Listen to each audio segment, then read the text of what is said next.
आज यहां पर उपस्थित सभी पथरदेवा विधानसभा क्षेत्र से जुड़े हुए भाइयों बहनों, आज मुझे एक बार फिर से पथरदेवा की इस भूमि पर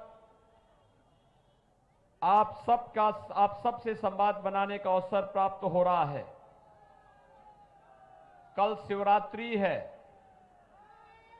और भाइयों बहनों, मैं आप सबसे पहले लोक कल्याण की भावना से जिस एक देवता की हम पूजा अनुष्ठान करते हैं वह भगवान शिव हैं और कल शिवरात्रि का पावन पर्व भी है। मैं इस अवसर पर आप सबको हृदय से बधाई देता हूं, आप सबका अभिनंदन भी करता हूं। भाइयों बहनों, भगवान शिव लोक मंगल के देवता भी हैं, लेकिन जब समाज में दुष्ट प्रवृत्ति हावी होने लगती है तो उसके संहार के देवता भी वही माने जाते हैं।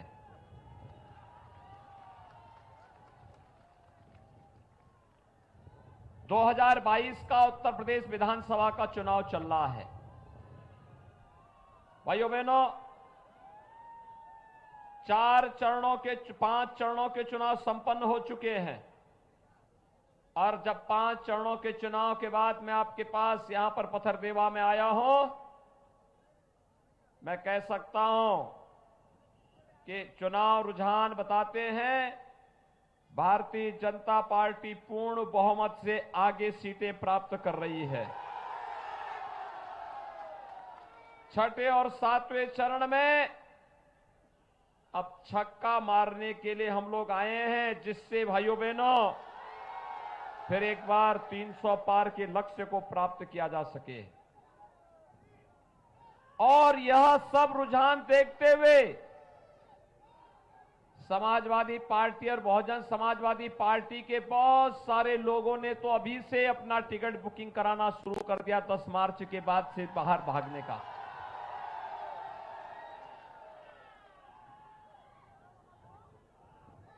मैं आश्चर्य करता हूं, जब मैं विधानसभा के प्रत्याशियों की सूची देख रहा था, भारतीय जनता पार्टी ने सामाजिक न्याय को बनाए रखते हुए हर जाति, हर मत, हर क्षेत्र को प्रतिनिधित्व देते हुए अपना प्रत्याशी बनाया था।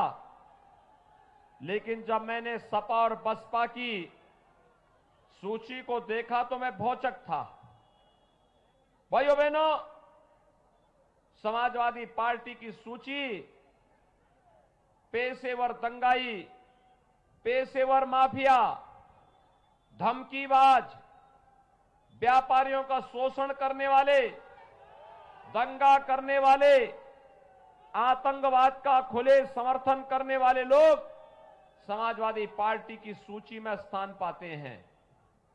लेकिन जब मैंने बहुजन समाजवादी पार्टी की सूची को देखा तो मैं समझ ही नहीं पाया कि ये सूची बहुजन समाजवादी पार्टी की है या मुस्लिम लीग की है।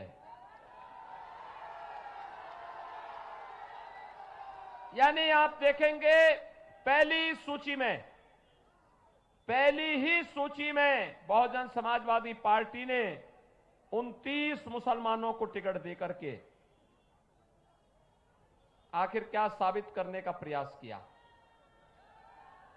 भाइयों बहनों, टिकट देना हर राजनीतिक दल का दायित्व है, उनका अधिकार भी है, लेकिन वोट बैंक बनाने के लिए हम टिकट बांटें, मुझे लगता है ये अनर्थ है, इसको रोका जाना चाहिए। आप किसी को भी टिकट दे सकते हैं, लेकिन टिकट वितरण की सूची के साबित करती है कि जो काम पहले समाजवादी पार्टी तुष्टीकरण की नीति पर चल करके करती थी, अब वो ठेका लगता है कि मोहन जी ने ले लिया है।